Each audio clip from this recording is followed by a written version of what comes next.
Magandang araw mga Kamag Sports, welcome back to my channel. So sa araw na ito ay i-picture ko sa inyo ang laro ng Miniso Dumaguete volleyball tournament. This is the first time, and ito sa elimination round ng bracket A ay naglaban North National High School, imposed by Guadalajara at saka yung Domesville, no? So it is come from behind game na natalo na ng 2 sets yung Domesville, pero yun, bumawi sa next 2 sets, at sa deciding set ay sila pa rin ang naghahabol, at ayun, naghahabol naman. At ito, tingnan natin ang kanilang laro. You see, pag ganito, no? Yung kasabihan natin na bilog talaga ang pula. So ito, tingnan natin yung laro nila.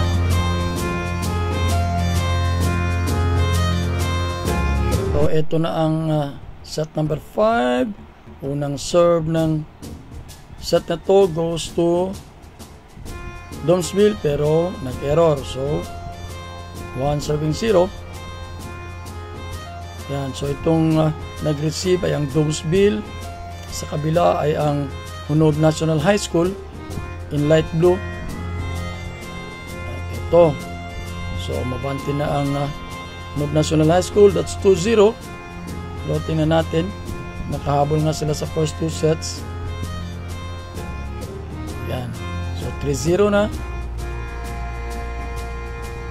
and that was in 4-0. Tingnan natin kung magagawa ba nila yung paghahabol. Next serve, reception, binigay sa middle, tinulak natin, ball check, binigay sa back row. Yan, medyo mataas ang rally, and nag-outside. So it's 1 serving 4. Tingnan natin.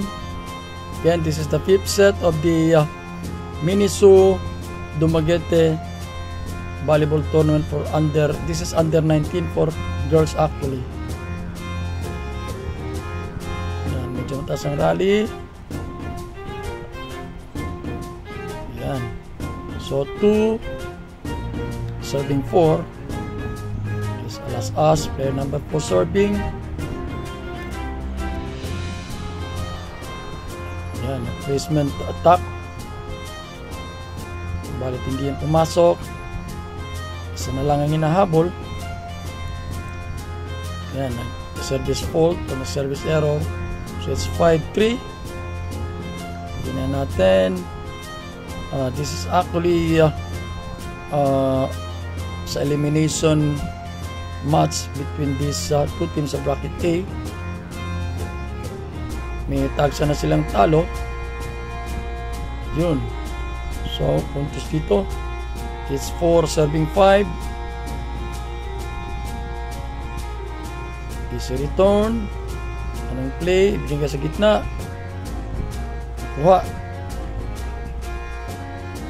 Again sa opposite, pero sa block by Sunga. Then a spike by Amil.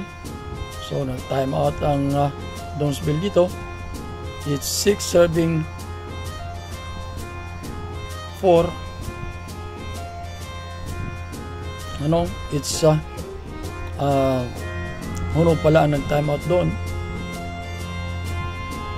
Yan. Kasi medyo nakahabol na nga itong Domesville. Ayun. Another serve for Domesville. This is coached by Coach Erby Rindal. Yan, yung sa kabila ay coached by puro Rindal. This is si Frankie dun sa kabila. Yan. So nakahabol na. Serve again for Domesville. Yun, easy return. Block by Sunga, diniretso. Easy return again.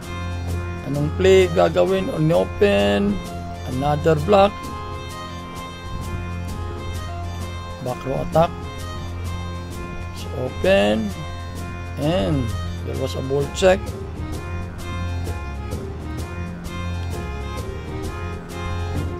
Serve ng Hunob. It's reinforced by Sunga and Amil. So, switch score tayo. It's 8-6. Ito na. In favor of course ng Hunob kasi sila yung nakauna ng 8. Ayan, so balit ito. Ayan, nag-service error sila. So it's now 9-7. Again, itong Hunob ay nanalo na ng 2 sets kanina. So balit nakabawi ng 2 set ang Domsville. Kaya ito, nag-service ace pa. So it's 8-9. Isa na lang ang hinahabol ng Domsville dito. So ang sa kanila dito ay sino yung magta-top 2 para pumasok sa quarterfinals. Sunga pa rin.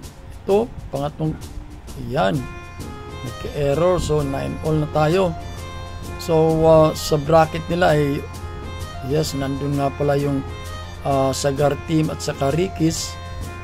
So may hirapan tong dalawa na pumasok sa top 2 kasi wala pang talo yung dalawa. Sila pala yung next game dito, last elimination match. Yan. So nag-abante na ng isa ang Domsville at 2 na. It's now 11-9. So talagang bilog ang bola kasi hindi natin masisiguro miski talulan ka na ng 2 set eh pwede ka pang makarecover. Miscommunication. Tingnan natin, nag-back row attack. So balit na yun. Good ball pa. Nag-1-2 play ang setter. Yun, walang tao. So ang saya ng kabilang team kasi nga biro mo sila pa ngayon ang nag-aabante. Okay, it's 10-12. Tingnan natin. Binigay sa back row again si Amil. Awil nga pala. Yun ang nag-reinforce. Ito sa gitna with Sunga. There was a dink and there was a point. Yan, may dumaan na team. Yung Ricky's kasi silang susunod. At ayun. So, point sa kabila, it's 13.